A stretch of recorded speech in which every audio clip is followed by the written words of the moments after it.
जय माता दी। आप सभी को नवरात्रि की हार्दिक शुभकामनाएं। आज हम नवरात्रि का 7वां दिन में पहुंच गए हैं। आज हम दुर्गा सप्तशती पाठ का 12वां और 13वां अध्याय पढ़ेंगे। तो 12वां अध्याय में देवी के चरित्र के पाठ का रहस्य महात्म्य बता गया है। देवी बोली, हे देवताओं, जो पुरुष इन स्तोत्रों द्वारा एकाग्रचित होकर मेरी स्तुति करेगा, उसके संपूर्ण कष्ट को निस्संदेह हर लूंगी। मधु कैटभ के नाश, महिषासुर के वध और शुंभ तथा निशुंभ के वध की जो मनुष्य कथा कहेंगे, मेरे महात्म्यों को अष्टमी, चतुर्दशी और नवमी के दिन एकाग्रचित से भक्ति पूर्वक सुनेंगे, उनको कभी कोई पाप ना रहेगा। पाप से उत्पन्न हुई विपत्ति भी उनको ना सताएगी। उनके घर में दरिद्रता ना होगी और ना उनको प्रियजनों का बिछोह ही होगा। उनको किसी प्रकार का भय ना होगा। इसीलिए प्रत्येक मनुष्य को भक्ति पूर्वक मेरे इस कल्याणकारक महात्म्य को सदा पढ़ना और सुनना चाहिए। मेरा ये महात्म्य महामारी से उत्पन्न हुए संपूर्ण उपद्रवों को एवं 3 प्रकार के उत्पातों को शांत कर देता है।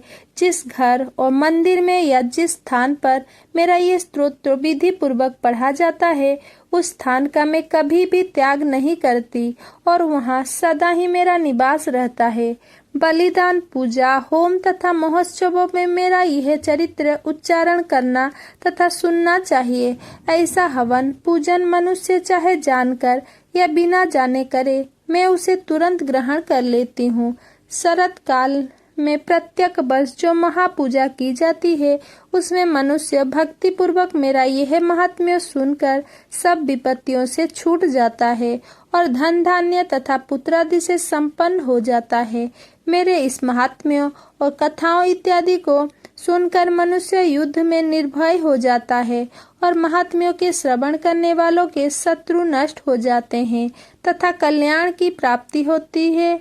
उनका कुल आनंदित हो जाता है, सब कष्ट शांत हो जाता है तथा भयंकर स्वप्न दिखाई देना तथा घरेलू दुख इत्यादि सब मिट जाते हैं। बाल ग्रहों से ग्रसित बालकों के लिए ये मेरा महात्म्य परम शांति देने वाला है। मनुष्य में फूट पड़ने पर यह भली भांति मित्रता करवाने वाला है। मेरा यह महात्म्य मनुष्य को मेरी जैसी सामर्थ्य की प्राप्ति करवाने वाला है। पशु, पुष्प, अर्घ्य, धूप, गंध, दीपक इत्यादि सामग्रियों द्वारा पूजन करने से, ब्राह्मणों को भोजन करा के, हवन करके, प्रतिदिन अभिषेक करके, नाना प्रकार के भोगों को अर्पण करके और प्रत्येक वर्ष दान इत्यादि करके जो मेरी आराधना की जाती है और उससे मैं जैसे प्रसन्न हो जाती हूँ, वैसे ही प्रसन्न मैं इस चरित्र के सुनने से ही हो जाता हूँ। यह महात्म्य श्रवण करने पर पापों को हर लेता है तथा आरोग्य प्रदान करता है।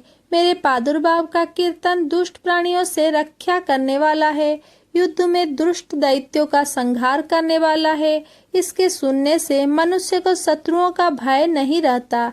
हे देवताओं, तुमने जो स्तुति की है अथवा ब्रह्मा जी ने जो मेरी स्तुति की है, वो मनुष्य को कल्याणमयी बुद्धि प्रदान करने वाली है।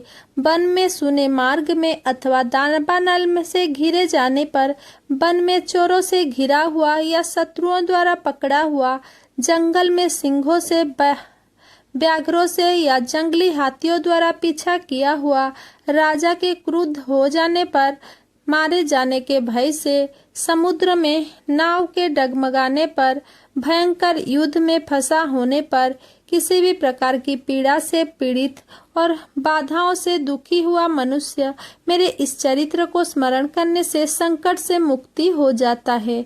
मेरे प्रभाव से सिंह, चोर या शत्रु इत्यादि दूर भाग जाते हैं और पास नहीं आते। महर्षि ने कहा, प्रचंड पराक्रम वाली भगवती चंडिका यो कहते हैं कि पश्चात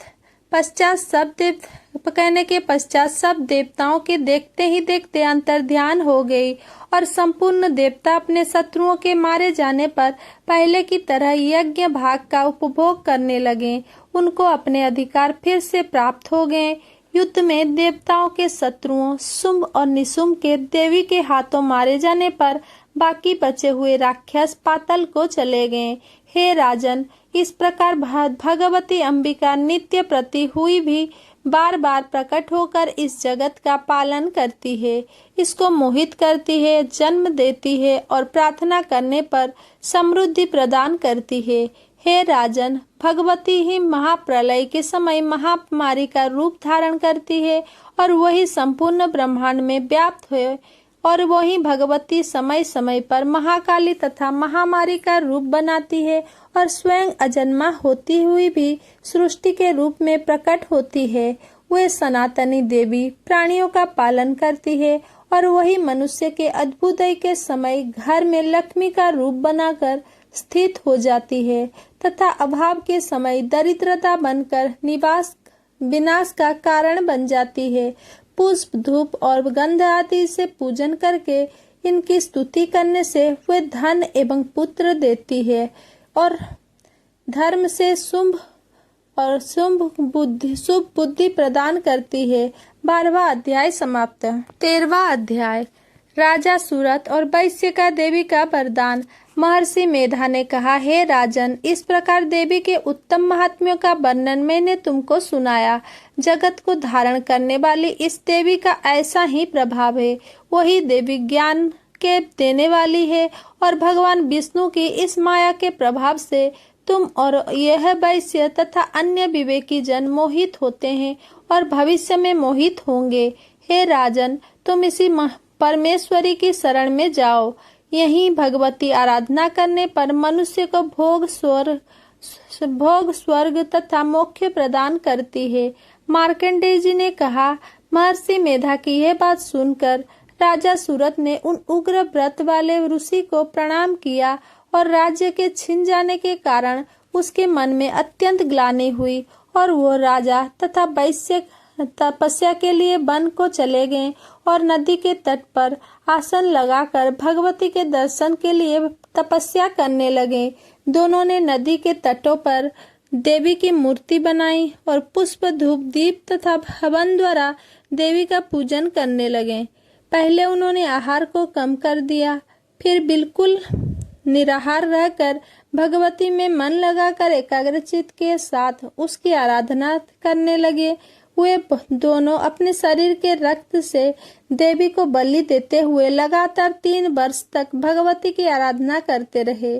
3 वर्ष के पश्चात जगत का पालन करने वाली चंडिके ने उनको दर्शन देकर कहा, देवी बोली, हे राजन, अपने कुल को प्रसन्न करने वाले वैश्य, तुम जिस वर की इच्छा रखते हो वो मुझसे मांगो। वो वर मैं तुझको दूंगी, क्योंकि मैं तुम पर अत्यंत प्रसन्न हूँ। मार्कंडेय जी कहते हैं, ये सुन राजा ने अगले जन्म में नष्ट ना होने वाला अखंड राज्य और इस जन्म में बलपूर्वक अपने शत्रुओं को नष्ट करने के पश्चात अपना पुत्र राज्य प्राप्त करने के लिए भगवती से वरदान मांगा। और वैश्य ने भी, जिसका चिंतन संसार की ओर से विरक्त हो चुका था, अतः भगवती से अपनी ममता तथा अहंकार रूप आसक्ति को नष्ट कर देने वाले ज्ञान को देने के लिए कहा। देवी ने कहा, हे राजन, तुम्हारा राज्य स्थिर रहने वाला होगा। फिर मृत्यु के पश्चात तुम सूर्योदय के अंग से जन्म लेकर सार्वणिक मनु के नाम से इस पृथ्वी पर ख्याति को प्राप्त होंगे। हे वैश्य कुल में श्रेष्ठ, आपने जो मुझसे वर मांगा है वो आपको देती हूँ। आपको मोक्ष देने वाले ज्ञान की प्राप्ति होगी। मार्कंडेय जी कहते हैं, इस प्रकार इन दोनों को मनोवांछित बल प्रदान कर तथा उनसे अपनी स्तुति सुनकर भगवती अंतर्ध्यान हो गई। और इस प्रकार क्षत्रियों में श्रेष्ठ वह राजा सूरत भगवान सूर्यदेव से जन्म लेकर इस पृथ्वी पर सार्वणिक मनु के नाम से विख्यात होंगे। 13वां अध्याय समाप्तम।